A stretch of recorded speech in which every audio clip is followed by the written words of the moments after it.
slow up, no I don't take shit.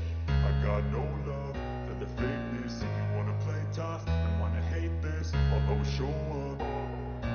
I don't ever slow up, no I don't take shit. I got no love for the fakeness. If you wanna play tough and wanna hate this, I'll always show up and make a statement.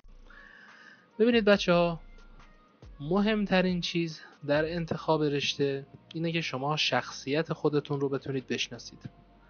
شما اگر بتونید بر روی شخصیت خودتون آگاهی پیدا کنید و اینکه بفهمید دارای چه شخصیتی هستید، همین باعث خواهد شد که در آینده از شغل و رشته‌ای که انتخاب کردید پشیمون نشید و دیگه نخواهید دوباره انصراف بدید، تغییر رشته بدید یا کار دیگه‌ای بکنید.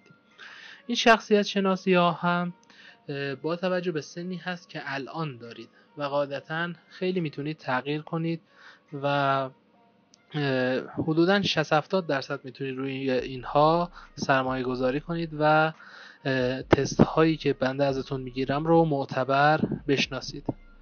اما علی ای حال بهترین راه برای این که شما از شخصیت خودتون آشنا بشید در این سن تست های شخصیت شناسی هست. ولی بهتون بگم که در آینده قطعاً شخصیتتون یه تغییراتی خواهد داشت. مثلا بنده خودم خیلی شخصیتم تغییر کرد با توجه به جو دانشگاه که قرار گرفتم، با توجه به اساتیدی که داشتم، با توجه به دوستایی که داشتم. اصلا منی که حدوداً میشد گفت یه آدم درونگرا بودم، تبدیل شدم به یک آدم برونگرا. خب تا این حد هم میتونید تغییر داشته باشید. ولی کلیاتی که توی ذهنم بود و علاقه هایی که داشتم رو الان که تست ها رو میشینم تحلیل میکنم میدونم که اگر اون موقع هم تست میدادم حدود 60-70% میتونستم روی نتایج اون حساب باز کنم. خب بریم برای شروع. امیدوارم که با دقت گوش بدید و نوت برداری کنید که دقیق همه مطالب رو بتونید بفهمید. خب شخصیت شناسی. ببینید تست اولی که برای شخصیت شناسی به شما معرفی خواهد شد تست MBTI هست. این تست یکی از تست های معروفیه که برای شخصیت شناسی انجام میشه، اما برای انتخاب رشته خیلی ما نمیتونیم روی اون حساب باز کنیم. چرا؟ چون این بیشتر میاد شخصیت ها رو بررسی میکنه و میاد بیشتر بگم برای امر ازدواج هست. خب که ببینه آقا اون فردی که شما میخواید باهاش یک عمر زندگی کنید چه شخصیتی داره و آیا شخصیت اون به شما میخوره یا نه. یا برای اینه که با افرادی که میخواید کار کنید، یا مثلا شما کارفرما هستید میخواید یک نفر رو استخدام کنید، میخواید شخصیتش بیاد دستتون که ببینید آیا اون فرد رو میخواید یا نه. بیشتر به درد اینها میخوره، به درد رشته نمیخوره. خب MBTI یک تستی هست که عرضم به حضورتون که چجوری بگم، یعنی جامعه محوره، فرد محور نیست. خب یعنی دو طرف رو حداقل درگیر خودش میکنه. شما تستی که میدید رو معمولاً با یک نفر دیگه مقایسه میکنن. مثلا کارفرما اون کارجوی خودش رو تستش رو میبینه و میبینه آیا به دردش میخوره یا نه. یا مثلا زن و شوهر، یا مثلا دو تا دوست. خب حالا با توجه به اون شرایطی که شما دارید میشینن و بررسی میکنن که آیا این تست و شخصیت شما به درد اون کار یا اون رابطه یا اون دوستی میخوره یا نه. خب پس من خیلی زود از روی این رد میشم. شاید توی دوره VIP خیلی بازترش کردم، ولی بدونید که برای انتخاب رشته خیلی مهم نیست و خیلی نمیخواد روش مانور بدید. برید تست رو بدید و یک کلیاتی از خودتون رو بفهمید.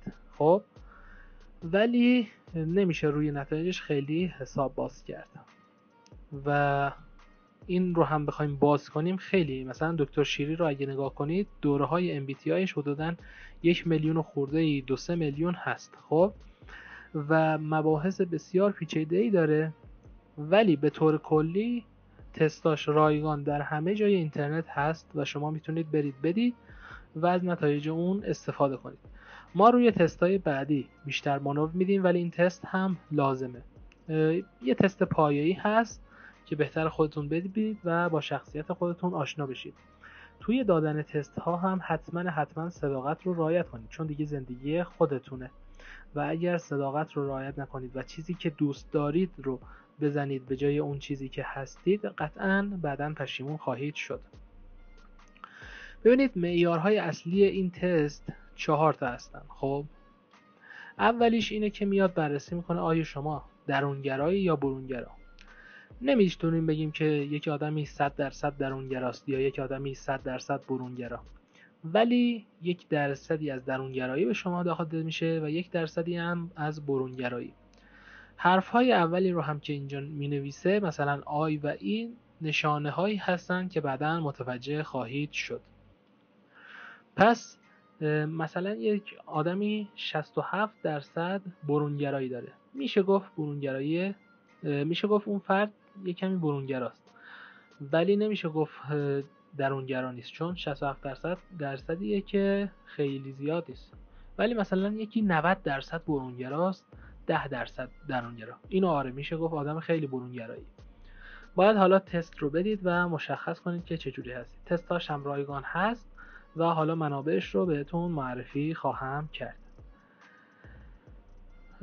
بعدش حسی و شهودی هست که این هم بستگی داره که ببینه شما آدم شهودی هستی یا حسی، بازم مخفف هایی داره که بعداً میفهمید.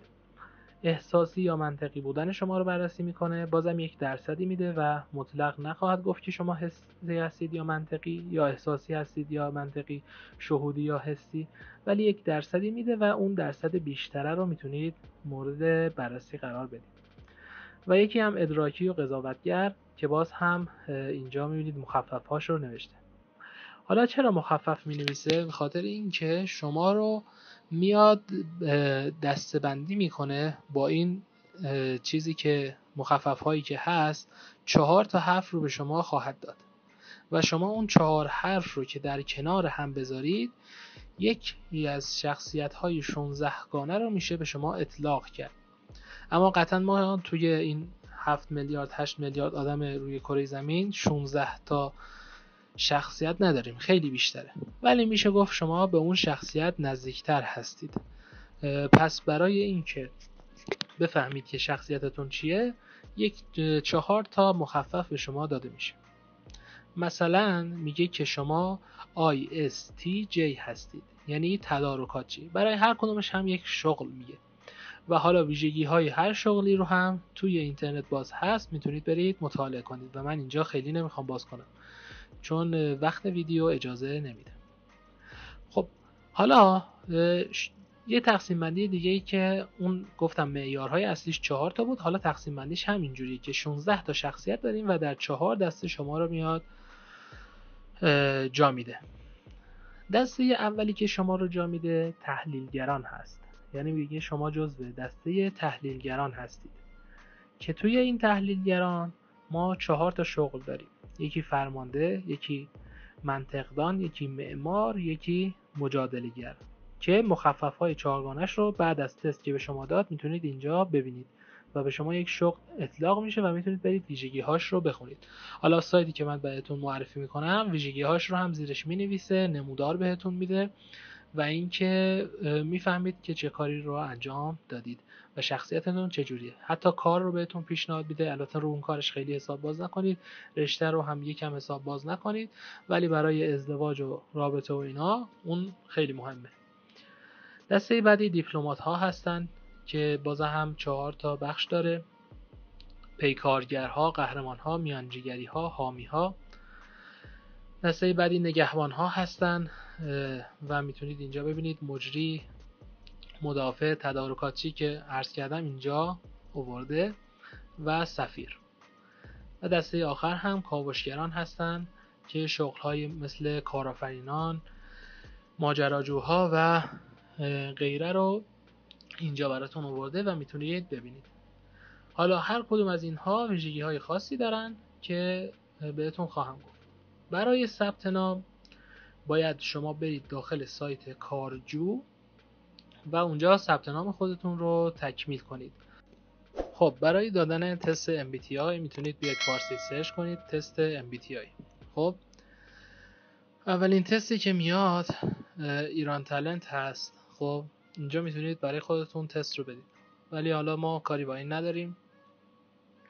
دومین سایتی که میاد سایت اصلی خود MBTI هست و نسخه فارسی هم داره و میتونید از اونجا تست خودتون رو بدید و ببینید که شخصیتتون به چه شکلی هست. اینجا میبینید که تست رو برده و اینجا میتونید درصدی رو برای خودتون لحاظ کنید. مثلا بگید که من توی معرفی کردن خودم به دیگران آیا کار سختی برام یا نه، یا مثلا من انقدر برام سخت یا انقدر برام سخت نیست یا اصلا سخت نیست. همینجوری میاد پایین میدید و ادامه میدید تا آخر بهتون شخصیتتون رو بگم. بینیم سراغ انواع شخصیت ها. خب شخصیت ها رو بنده از همینجا توی اون فایل ارائه‌ام آوردم. میبینید که انواع شخصیت ها که 4 دسته هستن رو آورده و 16 تا شخصیت داریم. مثلا شخصیتی که میتونم همون تدارکاتی که آورده بودم رو اینجا میزنید و براتون تمامی اطلاعاتش رو میاره و میگه که چگونه هستن این افراد و میتونید اینها رو مطالعه کنید. افراد معروفی که این شخصیت رو هم دارن اینجا براتون مینویسه که بتونید شمای ذهنی خوبی داشته باشید. خب حالا ما کاری به اینا نداریم. اون سایتی که بنده بخوام بهتون پیشنهاد کنم سایت دانشکار هست. سایت دانشکار رو که میزنید اینجا و باید از همینجا عرضم بزرگتون که ثبت نام رو شروع کنید. خب قطعا باید بزنید ثبت نام و بزنید کارجو. خب اطلاعات تماستون رو میدید. این برای وروده. برای ثبت نام شماره خودتون رو مینویسید و منتظر میشید که پیامک بیاد و از طریق گوگل و غیره هم میتونید ثبت نامتون رو انجام بدید. حالا من چون ثبت نام رو انجام دادم برای خودم عرضم بزرگتون که ورود رو میزنم تا ببینید که چجوری میتونیم کارامون رو انجام بدیم. خب بعد از ورود و تکمیل بخش پروفایل یه سری اطلاعات رو میخواد که ستاره دار هست و حتما باید اونها رو بدید، ولی بقیه اطلاعات مثل رزومه و چیزهای دیگر رو نمیخواد انجام بدید. با این صفحه روبرو خواهید شد. میایید پایین میبینید که انواع تست های مهم و خوب رو اینجا داره، مثل تست MBTI، IQ، EQ، هالند، دیسک و نئو که ما با این هالند و دیسک خیلی سر و کار داریم و MBTI و IQ رو هم میتونید خودتون بدید. MBTI رو که بزنیم شروع آزمون. MBTI بنده قبلا دادم ولی آزمونش تا جایی که میدونم رایگان هست و میتونید شرکت کنید و یک نتیجه اینجوری بهتون میده که میتونید خودتون رو کاملا تحلیل کنید. بریم ببینیم شخصیت من چجوریه. خب اینجا می نویسه من سال 98 تستم رو دادم و یه توضیحاتی بهتون میده که میتونید همین ها رو بخونید. توضیحاتی که بنده بهتون دادم اینجا به صورت کاملتری براتون نوشته شده. من ENTP هستم که میتونم جزو دسته‌های مبتکر باشم. یک برونگرا، شمی، فکری و ملاحظه کننده. درصدهام رو هم اینجا میتونید ببینید. مثلا درصد این خیلی بالاست ولی POJ هم تقریبا 50-50 است. NOS هم 50-50 است و تیم هم باز زیاده. پس اینجاها نمیتونم خیلی مانور بدم ولی اینجاها خیلی میتونم روی تستم مانور بدم. اینجا ویژگی های تست شما رو گفته، ویژگی های شخصیت شما رو گفته، نقاط ضعفتون رو گفته، روابطتون رو با دیگران گفته، محل کارتون رو گفته، نقاط قوتتون رو گفته، نقاط ضعف کاریتون رو گفته، رضایت شغلیتون رو گفته، مشاغل مناسبتون رو گفته و کلاً یک کارنامه بسیار عالی به شما تحویل میده. Let's go. Yeah. I'm like an addict, do I gotta have it. I ain't even playing, got a really bad habit. If it moves, gotta grab it. Fuse like a magnet, lose, won't have it till I'm doomed in a casket.